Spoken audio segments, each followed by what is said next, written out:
This according to Elliot Friedman, Sportsnet up there in Canada. He posted this about 10 minutes ago. We were in the middle of doing the numbers game.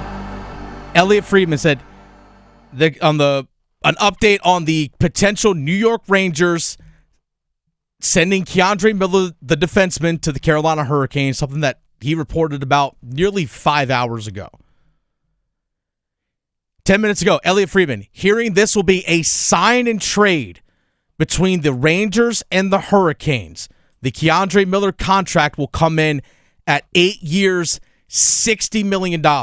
So that's 8 years at $7.5 million a year. The reason why you're doing a sign and trade, Graham, is because his rights are with the New York Rangers, he can get the 8th year on his contract.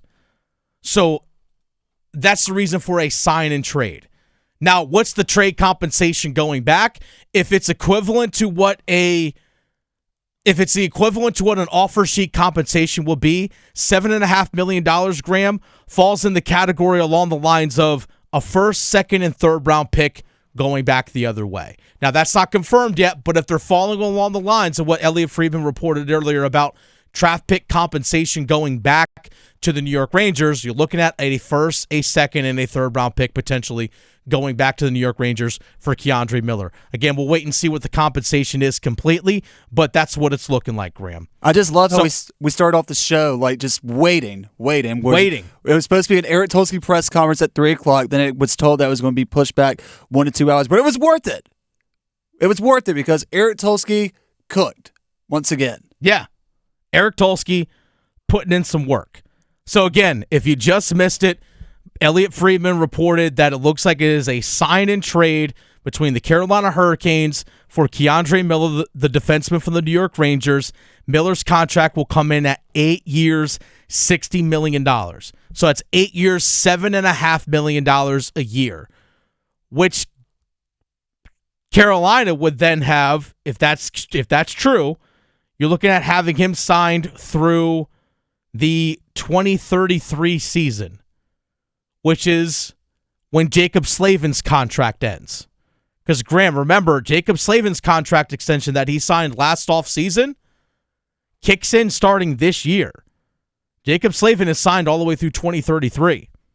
So his 8-year extension kicks in. So that's what you're looking at. 8 years. That's going to take you all the way through the 2032-2033 season for a player that's 25 years old in K'Andre Miller. Again, 25-year-old K'Andre Miller, the defenseman, by all accounts, is going to Carolina from the New York Rangers.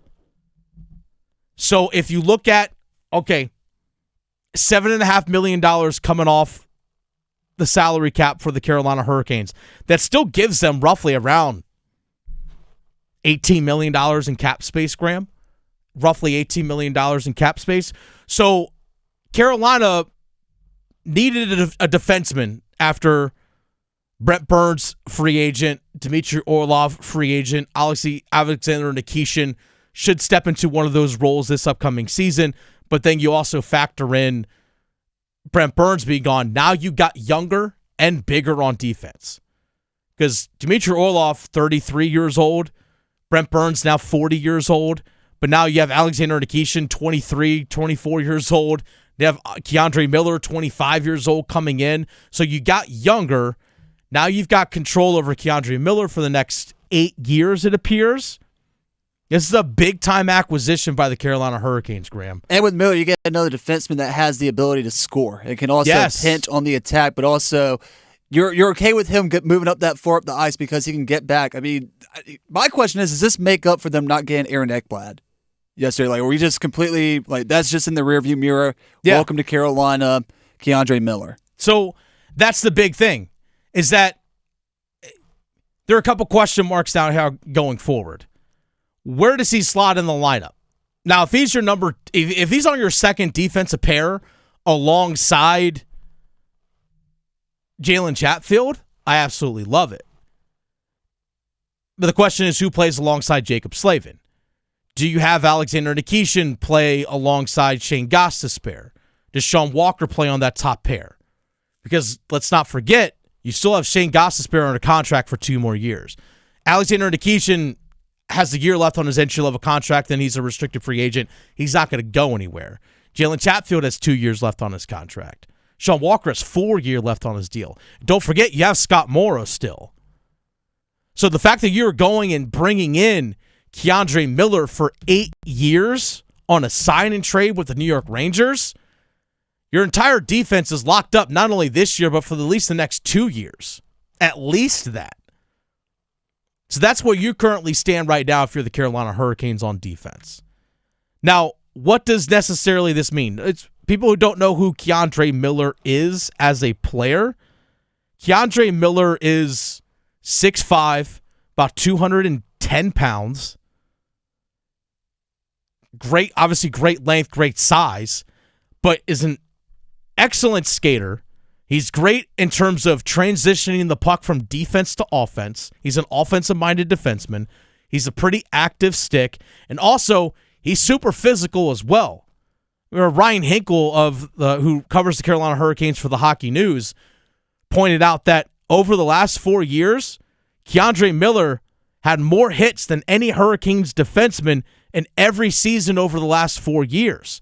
So you're adding physicality as well. So physicality, great transition skills, active with the stick, great offensive mind, can score a little bit, and an absolutely great skater. Yeah, that's what Carolina Hurricanes want in their players, especially among their blue line. And this team does need more offense from their blue line. You didn't get a whole lot of it from Brent Burns. You didn't get much of it from Dmitry Orlov. Sean Walker, I think, when he started getting a little bit more ice time, you saw him actually contributing a little bit more on the offensive side of things. But he was playing with an offensive-minded guy like Shane Gostisbehere. So this team does need a little bit of an offensive scoring punch. Maybe Alexander Nikishin could possibly provide some of that too. Now, there are some concerns in you, hopefully, with coaching and continued development and being a part of the Kane system, that some of the things that's plagued Keandre Miller a little bit early on in his career, as again, still developing. Some things like defending off the rush, some gap control, things along those lines. But again, with coaching and being in the Kane system where he can actually fully utilize his skill set, then yeah, he could possibly flourish. Don't forget a few years ago, it was about 5 years ago when the Carolina Hurricanes traded for Brady Shea. It's about 5 years ago when they did that. I think it was 2020, 2021. So it was about 5 years ago they traded for Brady Shea. They gave up a first-round pick to the New York Rangers, a player who could skate really well, had some offensive upside, but kind of have fallen out of favor a little bit in New York. And there were some questions about, well, how well could he actually play defensively? There were some questions about that with Brady Shea. Sure enough, he comes to the Carolina Hurricanes, and Brady Shea was good in this system. Really good in this system. Was one of the top producing defensemen in the playoffs, too, during those runs. Yeah. He put like 17, 18 goals. And sure enough, that turned into a massive contract last offseason with the Nashville Predators for Brady Shea. So by all accounts, by it looks like from Elliot Friedman, by the reports, in case you just missed it, as we have the free agent frenzy continues here on 99.9 The Fan, presented by John Heister Chrysler Dodge Jeep Ram out there in Lillington. Elliot Friedman reporting, hearing that it would be a sign and trade between the New York Rangers and the Carolina Hurricanes for Keandre Miller. Miller's contract will come in at $8 million 8 years, $60 million total contract. So you're looking at $7.5 million per year. And I actually had someone respond to me on Twitter saying, is that higher than Jacob Slavin? Yeah, that's higher than Jacob Slavin. Now, Jacob Slavin's contract does have a little bit of deferred money in it, so that the cap hit isn't quite as high, but the Jacob Slavin contract that's kicking in this upcoming year is an absolute steal. An absolute steal. So guess what? You can afford to pay Keandre Miller this. Well, you can afford it easily. They still have about $18 million in cap space. Now, granted, next year, next offseason, the cap's going to jump up at about $9 million. So you don't have to worry about this being a quote-unquote overpay. You really don't. Because then that $9 million, gosh, that could turn into Alexander Nikishin on a per-year basis, possibly. And then obviously next year's Logan Stankoven contract kicks in and things like that. But this team, everyone that is currently on the Carolina Hurricanes roster, with the exception of a couple of players, is under contract for at least the next 2 seasons. At least their rights are controlled by the Hurricanes for the next couple of seasons. This team is pretty locked, and they still have a bunch of cap space if they still wanted to make a trade, whether this offseason or next year, or at the trade deadline. This team has set himself for it. I'll say this flat out. Keandre Miller on this team, this defensive group is better than what we saw last year.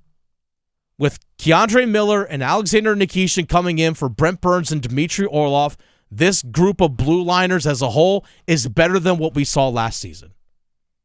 It just is. It's younger, it's faster, it's more physical, and has more offensive upside. Now, there's still going to be some growing pains. There's still going to be some growing pains for Alexander Nikishin learning how to play in North America. There's going to still be some growing pains with Keandre Miller. Again, he's still a young player, 25 years old, much like Scott Morrow is still a young player. But let's keep this in mind. This defense right now, this team right now, with Nikishin coming in to be a full-time player and Keandre Miller, it's a better team. It is a better team than what it was a year ago. A little more aggressive, too. Yeah, it's going to be more physical. It's going to be faster. I mean, it's just simply, it's a bigger team, especially on the blue line. They got more physical. Again, with Nikishin and Keandre Miller, you got more physical, you got faster, you got younger, you got more offensive upside. The blue line is better. I'll flat out say it. Now, again, there are going to be mistakes. There's going to be growing pains. It takes a while for defensemen to learn how to play in this system. We even saw it with Brent Burns. It took him about 20, 25 games. That guy is going to be a Hall of Famer, and it took him a while to adjust to this Kane system a few years ago. It's going to take a little bit of time. As Andy McCudden put, and I'm sorry if I mispronounce his last name, put in YouTube group chat or YouTube live chat, this is the kind of guy you need to compete with Florida, especially in the division. Yeah. By the way, the Canes did sign a seventh defenseman, Mike Riley, 1 year, $1.1 million, just a depth defenseman. That's really what it is.